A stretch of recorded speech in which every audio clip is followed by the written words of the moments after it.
My name is Emily Carter, and last Christmas, my own family left me to babysit their kids, without asking, while they went off to party downtown. This year, I booked a solo flight to Arizona, changed it last minute to leave early, right after overhearing my brother say, "She'll do it, she always does." When they came back home to find me gone, and their babysitter plan crumbling, I was already sipping iced coffee by a sunlit pool. Ever felt used just for being the responsible one? Let me know where you're watching from in the comments, and hit like if you've ever had to reclaim your time from the people who took it for granted. It was Christmas Eve in Vermont, and the snow outside made everything look like a painting.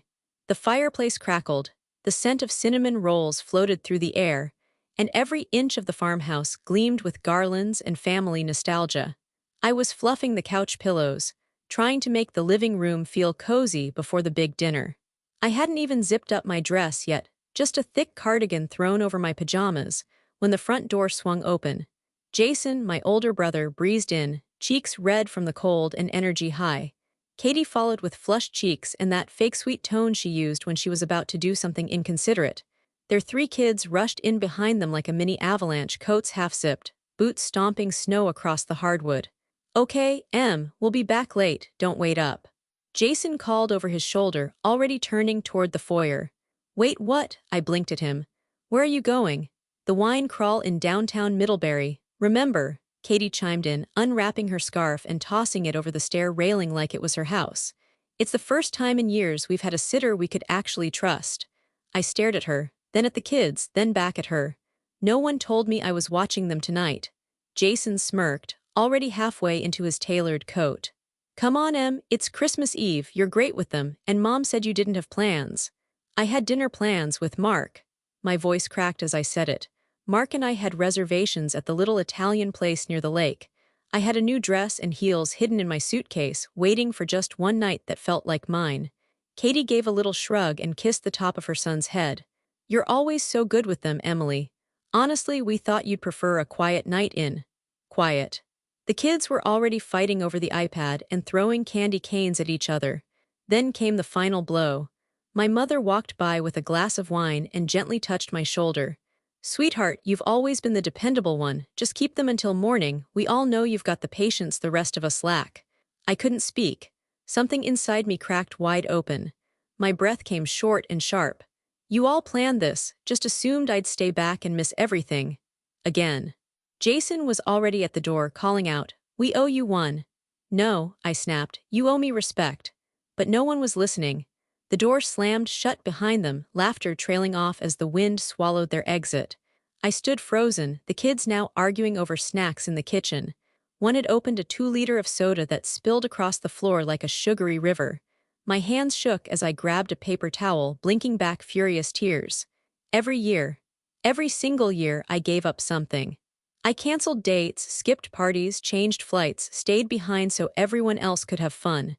And this year, on Christmas Eve, on my birthday weekend, I ripped off my cardigan and stared at myself in the hallway mirror. My reflection looked tired. Used, forgotten. Mark would understand. But even if he didn't, this wasn't about him. This was about me. About how kindness had somehow turned into a full-time job I never applied for. By 10 p.m., I had 3 kids in pajamas, one crying for a stuffed giraffe I couldn't find, and another begging to watch a movie rated PG-13. My hair was still wet from the shower I never got to finish. And somewhere downtown, my family was sipping Chardonnay and laughing. I curled up on the couch, knees pulled to my chest as the credits rolled on a Disney movie I didn't watch. My phone buzzed with a selfie of them all at the wine bar, smiling, glowing. Mom's caption, "Missing our Emily tonight, sparkling heart." I didn't even respond. But deep in my chest, something was changing. A quiet, icy fire settling beneath the rage.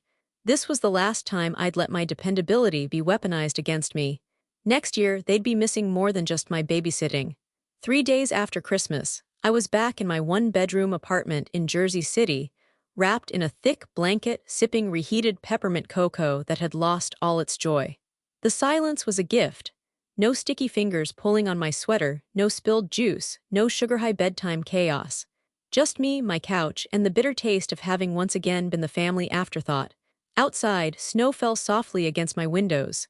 Inside, I stared at my laptop screen, flicking through travel sites with the kind of hunger only someone who spent too long giving up their own plans could understand. I stopped scrolling when I saw it. Desert Bliss. 5 nights in Scottsdale, AZ. Heated pool, spa credit. Adults only. The photo showed a woman lounging beside a turquoise pool, tan legs stretched out, sunglasses on, cocktail in hand. She looked like someone who didn't have a single family obligation. Someone I wanted to be. I clicked more details before I could talk myself out of it. Is this revenge booking or actual self-care? Natalie asked, her voice tinny through FaceTime. I turned the camera toward my laptop. You tell me, she squinted. Oh, that's luxury. Okay, I take it back. This is redemption. Natalie had been my best friend since college, the one person who knew every version of me, including the dutiful family daughter who always said yes, even when I wanted to scream no.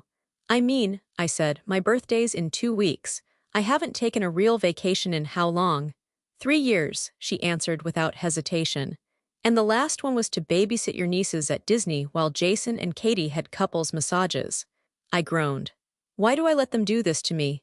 Because you're kind, but they confuse your kindness with obligation. Natalie leaned closer to the camera.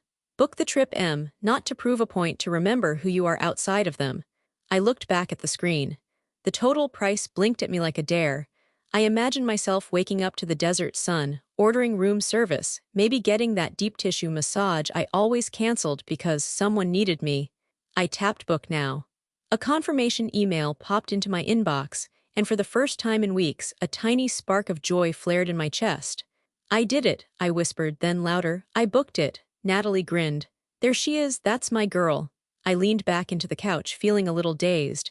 You know what the weirdest part is, I said after a moment. I didn't tell them no, they just assumed I'd say yes. That's the whole problem, Natalie replied. They built their plans around your silence. Silence. It had always been easier, but not this time.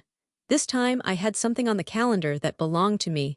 Not my family, not their needs, not their mess, just me. The morning after I booked the trip, I drafted the message 3 times before finally sending it. Simple, straightforward, no apologies. Hey everyone, just wanted to share that I'll be heading to Arizona for my birthday.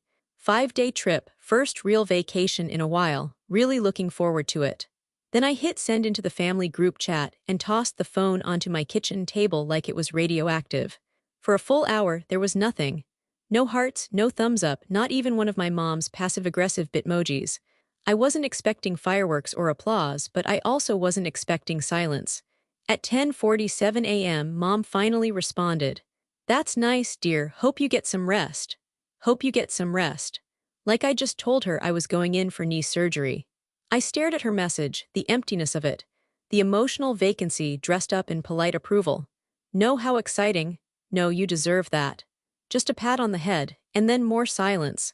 Not a peep from Jason, nothing from Katie. No surprise there, but it still stung in a place I didn't want to admit existed.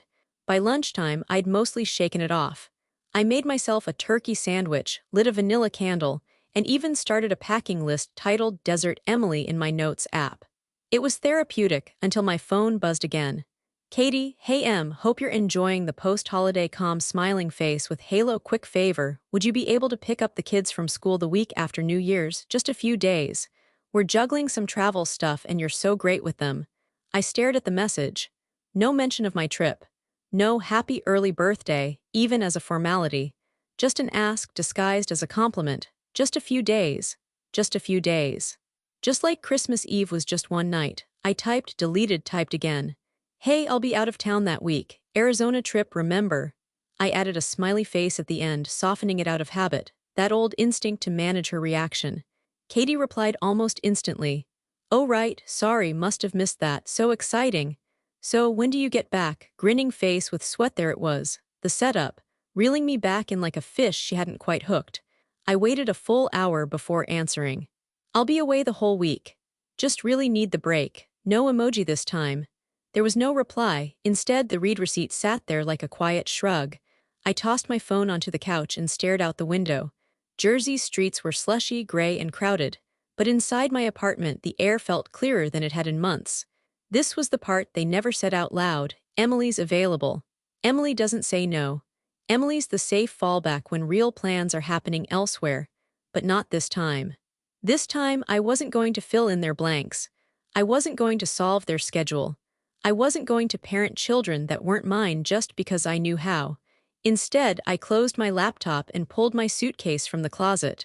There was still time before my trip, but I needed this, physically seeing it, open and waiting. A reminder that I had something they couldn't commandeer. A space that belonged to me. 2 nights before my flight, I came home earlier than usual, my heels clicking softly against the hallway floor of my apartment building. A client meeting had been canceled last minute, and for once I didn't fill the gap with errands or favors. I just wanted to be home.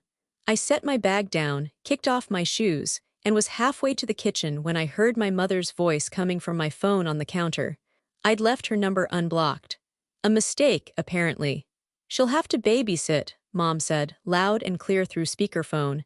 "Emily won't say no, she never does." I stopped breathing. There was a pause, then Jason's laugh, easy, familiar, careless. "Perfect," he said. "We'll just leave early, she won't even realize until we're gone." My chest tightened so sharply it felt like something inside me cracked clean through. Katie chimed in next, her voice syrupy. "We'll frame it as a misunderstanding. She hates conflict." Mom hummed in agreement. "She's always been like that. Too soft, but useful." Useful. I stood there in my own kitchen, the place I paid for, staring at the wall as if it had personally betrayed me. My phone vibrated once on the counter like it was embarrassed to still be there. No one noticed I'd heard. No one stopped themselves. That was the moment everything shifted, not with a scream, not with tears, but with a cold, sudden clarity that felt almost peaceful. I didn't confront them. I didn't interrupt. I picked up my phone, ended the call, and set it face down. My hands were steady as I opened my laptop. I logged into the airline app, my pulse calm in a way that scared me. My original flight was scheduled for 2 mornings later. I clicked change flight. Earlier options filled the screen, there it was. A 6:10 a.m. departure, tomorrow morning, non-refundable fee, minimal difference. I didn't hesitate. Confirm. The email landed in my inbox with a soft ping that sounded like freedom. I closed the laptop and leaned back in my chair, staring at the ceiling. My heart was pounding now, not from fear but from something else. Power, quiet, contained, unmistakable. They thought they were outmaneuvering me. They had no idea I'd already stepped off the board. I packed a small overnight bag first, just essentials. Then my suitcase. I moved silently, efficiently, like someone who'd been practicing this moment her whole life without realizing it. No announcement, no warning. They didn't deserve one. As I zipped the suitcase closed, I caught my reflection in the hallway mirror. I looked different, calmer. Sharper, not angry, resolved. They had made their plans. Now I'd made mine. The apartment was silent except for the soft buzz of my suitcase zipper gliding shut. It was nearing midnight, and the city beyond my window had started to quiet down. Just snowplows scraping the streets and the distant hum of life going on without me. I moved slowly, deliberately. Not from hesitation, but to give my mind space to wander, to breathe. With every sweater I folded, I remembered something. That Thanksgiving when I made 3 separate pies because Katie wasn't sure what the kids would like. The New Year's Eve I spent scrubbing permanent marker off the wall after Jason's youngest decided to decorate. The Christmas I skipped a ski trip with friends so I could help Mom host everyone, and ended up doing dishes alone while they all passed out on the couch with full bellies and zero thanks. And last year, I caught the flu from one of the kids after staying up with him all night. Jason still left town the next morning because the flights were non-refundable. I tucked my sandals between my rolled jeans and thought, I should have left sooner. But no one ever says you can go now when they benefit from you staying. In the dim kitchen light, I opened the family group chat. My fingers hovered over the screen for a long moment before I began typing. "Hey everyone, I'll be leaving early for my trip. Won't be around this week." I paused. That was it. No anger, no guilt, no explanation. I hit send and locked the screen before I could overthink it. It wasn't a goodbye. It was a line in the sand. I poured a glass of water and sat on the edge of my bed, letting the quiet wrap around me. For the first time in years, no one had asked where I was going or what I needed. But the flip side, I didn't owe them answers either. And strangely, that felt peaceful. I watched as the clock ticked past 1:00 a.m. Still no response. No flurry of follow-ups. No "wait, what?" or "safe travels." Just silence. I climbed into bed with my alarm set for 4, 45, and one thought looping gently through my mind. They didn't respond. And I'm okay. I'm really okay. The sun was already warm by 8 a.m., stretching long golden fingers across the sandstone tiles of the resort pool deck. I sipped my iced vanilla coffee slowly, letting the condensation run down my wrist, cool and grounding. Everything around me felt surreal, like I'd woken up inside a dream someone else had designed, but somehow I was the only one who knew I belonged here. Birthday morning. 35, no balloons, no screaming toddlers. No one shouting from the bathroom for help with a tangled hairbrush or a spilled bottle. Just the quiet rustle of palm trees and the soft splash of water as someone on the far end of the pool slid in. I tilted my face up to the sun and let the warmth sink deep into my skin. This was what it felt like to be untouched, undemanded, unclaimed, and I had almost never given myself the chance to know it. My phone buzzed beside me on the lounge chair. I already knew who it was before I looked. Mom 8:03 a.m. Happy birthday. We're all waiting to celebrate with you, dear two-party. I stared at the message for a long moment, eyebrows raised. All waiting, as in, still assuming I'd show up. Or worse, pretending they hadn't left me holding the bag on Christmas Eve while they slipped out for cocktails. I imagined the house in Vermont, the faint scent of last night's wine lingering, Jason and Katie perhaps already packing, expecting to drop the kids on my lap before hopping their early morning flight. I took another slow sip of coffee, leaned back, and typed, "Already celebrated, son, I'm on the other side of the country. Enjoy the kids."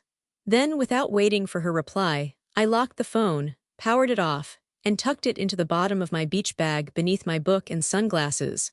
I stood, stretched, and walked toward the edge of the pool. The water shimmered turquoise and inviting, undisturbed, ready. As I stepped in, the heat from the deck gave way to cool calm. It enveloped me in a way I hadn't expected, like the water could tell I'd carried too much for too long. I let myself float, arms spread wide, sun on my face, silence in my ears. No pings, no guilt. No performative apologies or "you know we love you" phone calls stacked with obligation. Just me, suspended in water and sky, celebrating in a way I never had before, unavailable. This trip wasn't revenge. It wasn't petty, it was repair. Every minute I stayed in that pool, every breath I took without thinking of how to rearrange myself for someone else's comfort, it was all a slow stitching back together of a woman who'd been fraying for far too long. When I finally climbed out, skin tingling from sun and chlorine, I wrapped myself in a towel and returned to my lounge chair. A hotel staffer passed by and offered me a birthday mimosa, and I laughed out loud. "Yes," I said. "Definitely yes." As I sipped, I noticed the tiniest smile playing on my lips in the reflection of my sunglasses. Not posed, not practiced, just there. Like peace had finally found a home inside me. By the time I got back to my suite, skin sun-kissed, cheeks warm from the mimosa, I was wrapped in the kind of calm I hadn't felt since I was a teenager sneaking into bookstores alone, hiding from the noise of home. The floor-to-ceiling windows bathed the room in soft gold. I dropped my pool towel on the chaise and stretched out on the bed with my second iced coffee of the day, still resisting the urge to turn on my phone. But curiosity won, just a peek. I powered it back on and it vibrated like it had been waiting for this moment all morning. 19 notifications in the family group chat. I opened it and couldn't stop the grin that spread across my face. "Mom, Emily, where are you? The kids are here. Jason said you were back today. Katie, we're heading to the airport in an hour. Can you confirm you're home? Jason, Emily, hello. Mom, you said you were going on your birthday trip. Did you mean today? Why didn't you tell me it was early? Katie, wait, you said already celebrated. What does that mean? Are you gone? Mom, someone needs to pick up these kids. Jason and Katie need to leave soon. Emily, you can't just disappear. Grandma June, why didn't anyone ask her first?" I paused, rereading that last message from my grandmother. Unexpected. Sharp. Jason answered right under it. "Jason, we assumed she'd be back in time. She didn't say she wouldn't be. Grandma June, you assumed she'd keep giving. That's different." For a moment, I actually felt something stir. Relief. Solidarity. Grandma June wasn't usually one to intervene. She was a woman of few words and quiet sighs.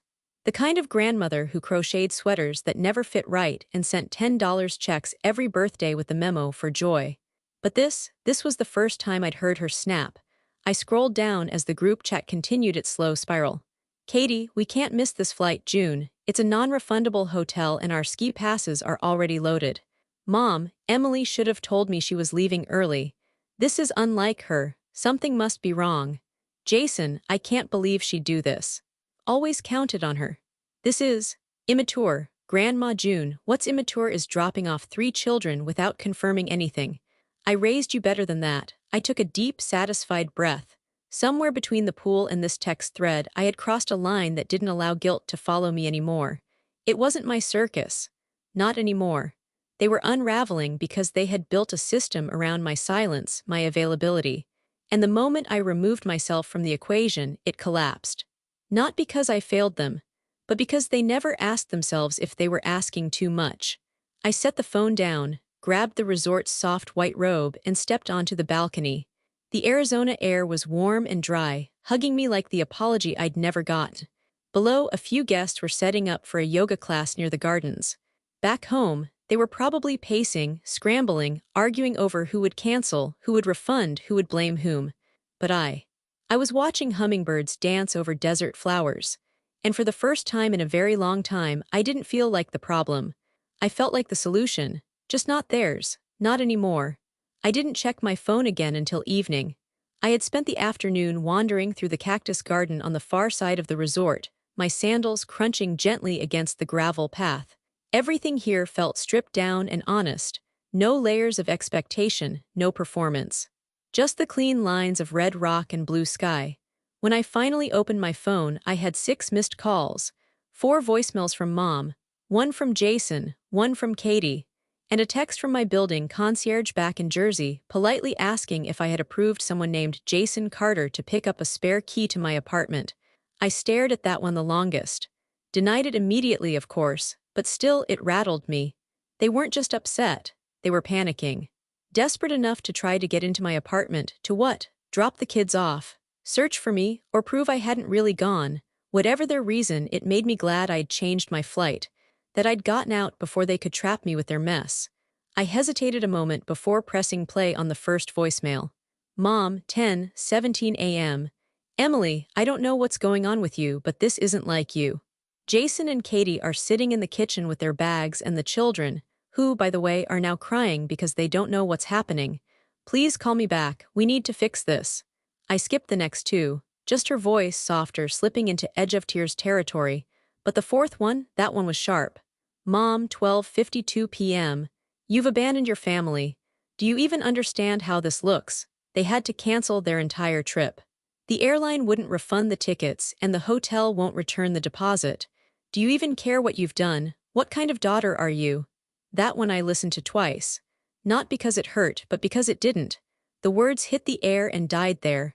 Once upon a time, I would have folded under that.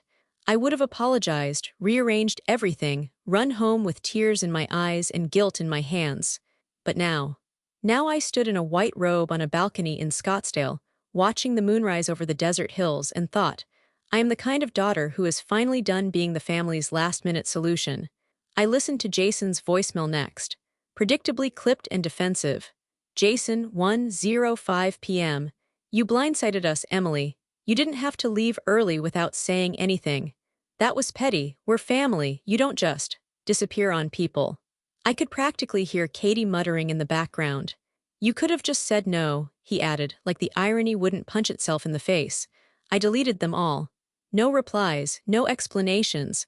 The guilt was there, yes, but it didn't dig in like before. It hovered, then floated off. Because here was the truth, they weren't upset that I was unavailable. They were upset that I was no longer predictable. And that, more than anything, made me stronger. I took a long shower that night, letting the steam fog up every inch of the mirror.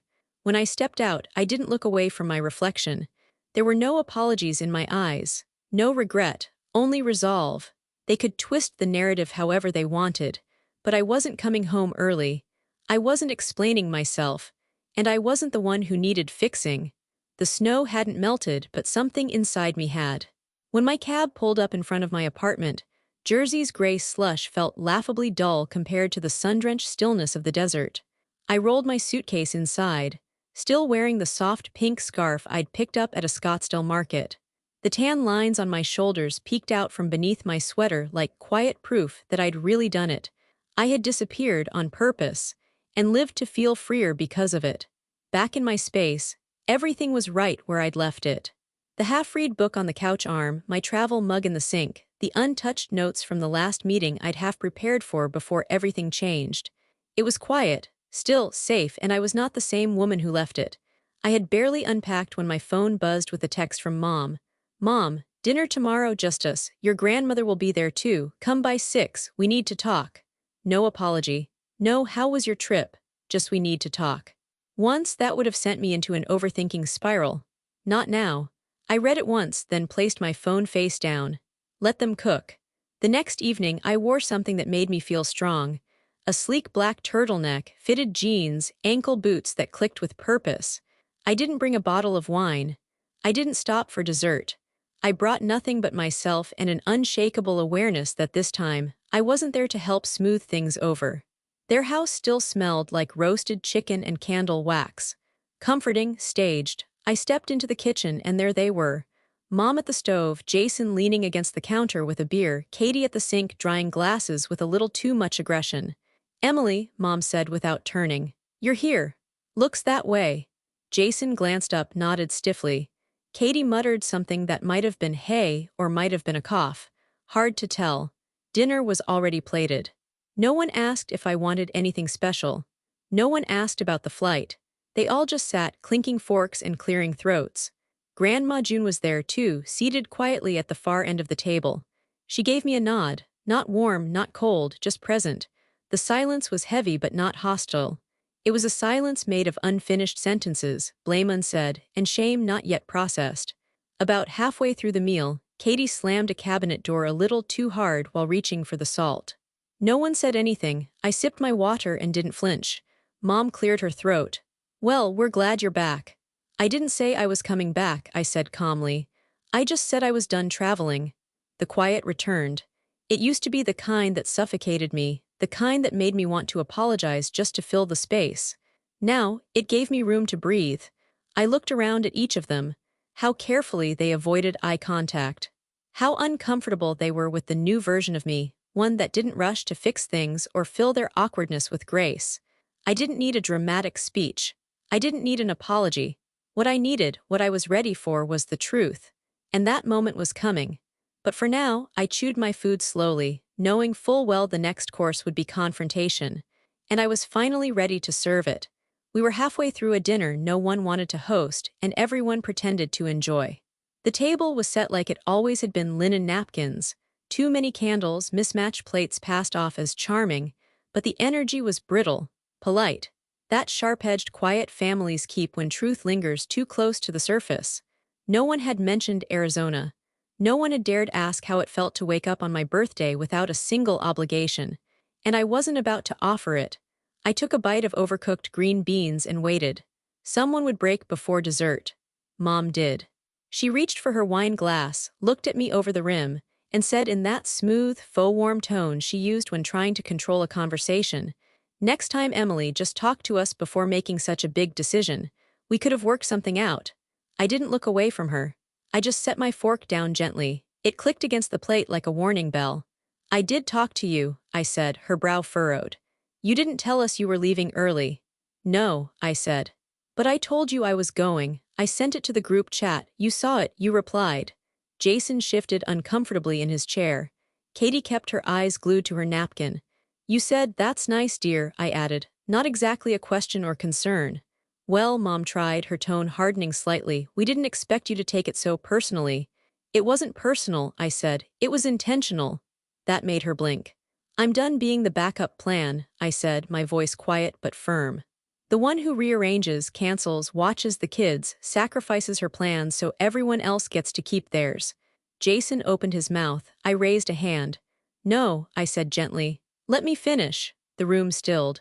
"I've spent years proving I'm dependable. And I am, but that doesn't make me disposable. That doesn't mean I get volunteered for things without being asked."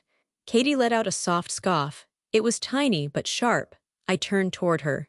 "You dropped your kids off on Christmas Eve without a single conversation. Not even a question. You assumed I'd give up my night like it was nothing." I thought we were family, Katie muttered, finally meeting my eyes. Exactly, I said. And family should ask, not assign. The table went silent again. Then I took a breath, one last thing. From now on, I said, I decide how I spend my time, not because I'm angry, but because I've finally realized my time has value too. My mother stared at me like she didn't recognize me. And maybe she didn't. Maybe none of them did, because the version of me who would have shrugged said it's fine, cleaned the dishes in silence. She didn't come back from Arizona. She stayed in the desert sun. And the woman who came home, she wasn't asking anymore. She was choosing. The silence after my last words didn't last long. It never does in this family. Mom's fork clattered to her plate.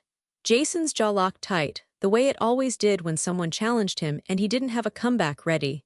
Katie crossed her arms and leaned back in her chair like she was watching a show she didn't like but wouldn't turn off. Then the dam broke.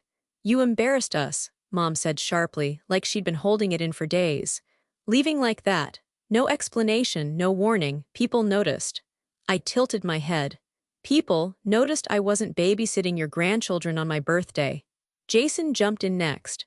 You made us look irresponsible, we had to cancel everything. Flights, hotel, the ski passes were non-refundable. Do you know how much that cost us? I do, I said calmly. Because Katie mentioned the hotel deposit in the group chat 3 times. Katie scoffed. You made a scene by not showing up. You could have just said no, Emily. I did, I said, meeting her stare. You just didn't listen. You didn't say no, she snapped. I told you I was going on a trip. That is a no. Mom's voice rose above everyone's. We've always leaned on you because you're reliable, Emily. You've always been the strong one. No, I said louder now. You've leaned on me because I never pushed back. The table fell quiet again. I stood slowly, placing my napkin beside my plate like we were still pretending this was a civil dinner. My heart beat steady in my chest, but my voice didn't waver. You've taken my kindness for granted, I said.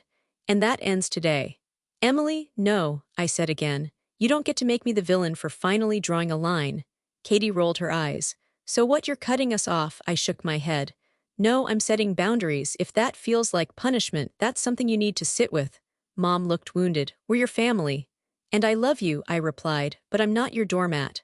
Grandma June cleared her throat at the end of the table. We all turned. Her voice was quiet. About time someone said it out loud. Jason blinked. Katie looked stunned. Even Mom's mouth parted, caught between hurt and disbelief. I took a breath. I'd rehearsed this part in my mind, but it wasn't a speech, it was a promise. No more last-minute childcare unless I agree in advance. No more using guilt to get my help. No more assuming I'll step in just because I always have. If you want something from me, ask. And be okay if the answer is no. They just stared at me. I didn't raise my voice. I didn't cry. I stood there with quiet certainty. Not demanding their approval, just declaring my terms. It wasn't rebellion, it was reclamation. Jason opened his mouth again, probably to argue, but Grandma June cut in first.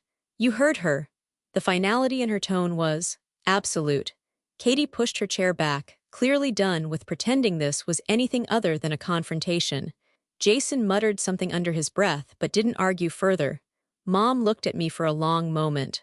And for the first time, she didn't look disappointed. She looked unsure, like the rules had changed and she was still learning the new game. I nodded once, then gathered my things. No dramatic exit, no slamming doors, just a steady walk to the coat rack.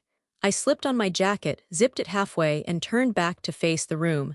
I'm not asking anyone to change who they are, I said. I'm just letting you know I've changed who I am. And with that, I stepped out into the cold. A rush of icy wind biting at my cheeks, invigorating, not punishing. Behind me, the door clicked shut. Ahead of me, a life I was finally living on my own terms. Spring came late that year, like it was reluctant to step into the cold shadow winter had left behind. But by Easter Sunday, the frost had finally surrendered to the sun, and the Carter family's backyard was dotted with crocuses and the scent of something suspiciously store-bought wafting from the kitchen. And me, I arrived 20 minutes after the official start time. On purpose. Not out of spite. Just peace. I'd been invited, not expected. There's a difference. And I could feel it from the moment I walked through the back gate instead of the front door. The yard looked the same as it always did. Folding chairs from the basement, mismatched plastic eggs hidden in the bushes, but the air had changed. So had the roles. Jason was at the grill. Katie was inside with her sitter, a high school girl named Nora, who looked mildly terrified but relieved when I smiled and waved. The twins clung to her legs as she gently peeled them off to set up an egg-dyeing table on the deck. I wasn't handed a basket or a toddler or a schedule. I was handed a glass of rosé. By my mother, she looked tired but softer, still a little unsure of herself around me but trying. I could feel it. "I hope strawberry's okay," she said, holding out the glass. I accepted it. "Perfect." There was a beat of awkward silence before she cleared her throat and added, "Next time we plan one of these, I'll make sure to check with you first. I know you have your own life." I blinked. It was the closest thing to an apology I'd ever get from her, and oddly it was enough. "Thanks," I said simply, and we both let that be the end of it. Inside, I caught glimpses of Katie managing her own kids, without theatrics, without pointed looks in my direction, without so much as a sigh. She didn't smile at me, but she didn't avoid me either. Jason gave me a quick nod when I passed him the tongs for the hot dogs. It was stiff, but it was something. And Grandma June. She was perched under the umbrella, sunglasses on, sipping sweet tea like the matriarch of a mildly dysfunctional dynasty. When I sat beside her, she didn't say much, just this: "Holding your ground looks good on you." I smiled into my cup. "Felt a little like setting fire to the house." She shrugged. "Sometimes that's how you get the termites out." Later that afternoon, Natalie showed up in a sundress with a bottle of wine and a loud, laughing energy that filled the gaps in conversation. She wasn't family by blood, but she had become something sturdier. My safe person. We escaped to the patio, and as the sun slipped lower behind the fence line, we sat cross-legged on wicker chairs, sipping and watching the chaos unfold from a distance. Jason chased his youngest through the sprinkler, Katie wiped jelly bean residue from someone's forehead, and my mother argued with Grandma over whether deviled eggs counted as real protein. "I'm not saying they're not food, I'm just saying they're not lunch, June." Natalie grinned and leaned toward me. "You seem lighter." "I am," I said. "It's weird, nothing's perfect. It's still them, but it's also not me being the glue anymore." "Let them fall apart if they want to," she said. "You're not the repair kit." That made me laugh. I raised my glass. "To boundaries." She clinked hers against mine. "To boldness." And as we sat there, warm and full and just removed enough from the noise to hear ourselves think, I knew something for certain: it had been worth it. The hard conversations, the guilt, the silence, all of it. Because now they saw me not as the fallback, the catch-all, the one who would always say yes, but as a person with her own life. And even if that life didn't fit neatly into their plans anymore, it finally fit me. Snow fell like powdered sugar over the rooftops of Montmartre. I pulled my scarf a little higher as I wandered past glowing windows lined with golden wreaths and red ribbon. Paris at Christmas was everything the travel blogs promised: twinkling lights, the scent of roasted chestnuts, and a kind of hush that made even the cold feel gentle. I wasn't hiding. I wasn't escaping. I had chosen this. A solo Christmas trip had always sounded like something only fearless women in novels did. But a year ago, standing at the edge of a family dinner with my voice finally intact, I promised myself I'd start making decisions for joy, not obligation. So here I was, alone in a foreign city on purpose. Not lonely, just free. I sipped warm mulled wine from a little paper cup as I leaned against the railing near the pop-up skating rink in the 4th arrondissement. Children zipped past in mismatched scarves, laughing and flailing, their parents shouting encouragement in soft French. I watched them with a smile, no ache, no pangs of guilt. This wasn't the version of the holidays I grew up with: no crowded kitchen chaos, no expectations dressed up as traditions, but it was mine. Quiet, simple, full of light. My phone buzzed in my coat pocket. I almost ignored it, but then I saw the preview: Carter Family Group, just one image. I opened it. The photo was taken in front of Mom's fireplace. Everyone was there. Jason, Katie, the kids. Grandma June sitting in her usual corner with a crocheted blanket over her knees. Even Mom smiled in a way that wasn't forced. The caption underneath just said, "Merry Christmas, M. Hope Paris is beautiful." Read there was no ask. No guilt trip wrapped in a passive-aggressive emoji. Just a message. A photo. A family gathering that hadn't required me to exist for it to function. I stared at it for a moment, then sent a reply. "It is. Wishing you all warmth and peace today." I added a small Eiffel Tower emoji and hit send. Then I slipped the phone back into my pocket, took another sip of wine, and exhaled. I had done it. It wasn't about proving anything to them anymore. It was about proving to myself that I could rewrite the rules. That family didn't have to mean sacrifice without boundaries. That love could coexist with space. That saying no didn't make me selfish, it made me whole. As the bells from the nearby church tower began to chime, I turned back toward the market stalls, letting the moment settle into my bones like warmth from the inside out. And somewhere behind me, a little girl shrieked with laughter as she fell on the ice and her mother lifted her, both of them beaming. I didn't envy them. I simply wished them joy. And I walked on, wrapped in the kind of peace I never used to believe I deserved. Until now.